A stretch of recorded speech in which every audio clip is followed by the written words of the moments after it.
जैसा कि आपने पूछा है कि क्या ग्रहों का अध्यात्म से क्या संबंध है, तो मेरा कहना है कि 9 के 9 ग्रह सभी का अध्यात्म से संबंध है। बस इंसान की ऊर्जा है, वो उसे कहीं भी ले जा सकती है। जैसे कि कहा जाता है कि जब महात्मा बुद्ध का जन्म हुआ था, तो राजा ने ज्योतिषी को उसकी कुंडली बनवाई और दिखाई, तो उनका राज ज्योतिषी ने कहा ये या तो चक्रवर्ती सम्राट बनेगा या बहुत बड़ा सन्यासी बनेगा। इसका मतलब यह है कि कुंडली में दोनों ऊर्जा थी, वो किसी भी दिशा में जा सकती थी। तो चूज की उस आत्मा ने सन्यासी बनने की। ठीक है, इसी प्रकार से अगर हम अशोक सम्राट को देखें तो बहुत चक्रवर्ती सम्राट था, पर जब उसके परिवर्तन हुआ तो पूरी तरह से परिवर्तित हो गया और एक वो बिल्कुल अध्यात्म में उन्नति करने लगा। और ना सिर्फ खुद करने लगा, उसने पूरे संसार में अध्यात्म का प्रचार भी किया। तो इस चीज को समझने के लिए हम थोड़ा सा ग्रहों को समझते हैं, किस प्रकार से ये सारा खेल चलता है।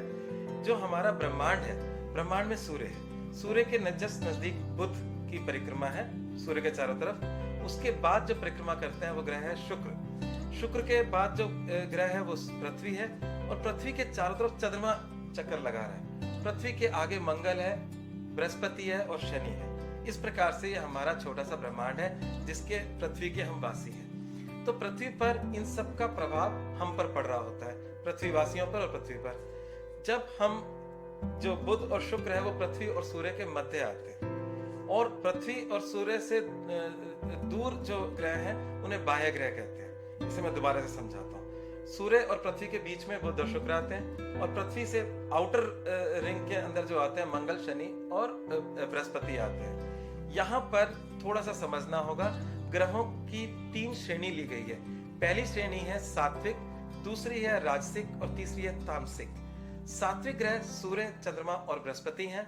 जो राजसिक ग्रह हैं वो बुध और शुक्र हैं। तामसिक ग्रह के अंदर हम शनि और मंगल को मानते हैं, राहु केतु भी उसमें आते हैं। पर जो मैं जिस ब्रह्मांड की बात कर रहा हूँ उसमें राहु केतु भी शामिल है। राहु केतु क्योंकि एग्जिस्टिंग प्लेनेट नहीं है, तो उनको हमने अभी इस सौर मंडल के अंदर दर्शाना थोड़ा मुश्किल था। ठीक है, तो अगर हम बात करें जो आंतरिक प्लेनेट है, आंतरिक प्लेनेट का मतलब है बुध और शुक्र।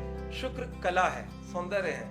चंद्रमा जो है, जो पृथ्वी के चारों तरफ चक्कर काटता है, वो कभी आंतरिक हिस्से में पहुंचता है, कभी बाहरी हिस्से में पहुंचता है। चंद्रमा मन है, और ये मन आपके अंदर और बाहर दोनों तरफ लेके जा सकता है। आपको एक्सटर्नल वर्ल्ड में भी लेके जा सकता है, इंटरनल वर्ल्ड में भी लेके जा सकता है। तो जब हम बात करते हैं कि राजसिक ग्रह दोनों के दोनों सूर्य और पृथ्वी के बीच में आ गए, तो ये आंतरिक ग्रह है। और तामसिक ग्रह मंगल और शनि आउटर रिंग में आ गए। तो हम कहते हैं कि जो लोग श्रृंगार से, शुक्र मीन्स श्रृंगार है, शुक्र मीन्स कला है, शुक्र मीन्स नृत्य है।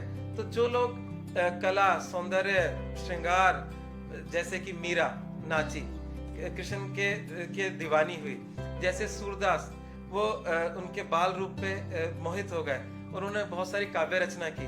तो ये जो सारा एरिया है वो राजसिक एरिया है, राजसिक ग्रहों की वजह से है। जब राजसिक ग्रहों की वजह से व्यक्ति अध्यात्म में घुसता है तो उसका रूप प्रेम का होता है, उसका रूप नृत्य का होता है, उसका रूप भक्ति का होता है। पर एक प्रकार दूसरा भी है जिसके अंदर लोग शरीर को साधते हैं, जैसे कहते हैं हठ योग। हठ योग के अंदर शरीर को साधा जाता है। आपने कुंभ मेले में बहुत सारे साधुओं को देखा होगा हठ योग करते हुए। इसी प्रकार से जो लोग ज्ञान योग से जाते हैं, जैसे गीता का अध्ययन करके, ग्रंथों का अध्ययन करके, हठ योग, ज्ञान योग, अष्टांग योग, यम, नियम, आसन, प्राणायाम, प्रत्यय, धारणा, ध्यान और समाधि, ये 8 प्रकार के साधनों को साध कर इंसान अध्यात्म की उन्नति पे जाता है। ये अष्टांग योग पातंजलि ने अपने पातंजलि योग सूत्र के अंदर इसका वर्णन किया है।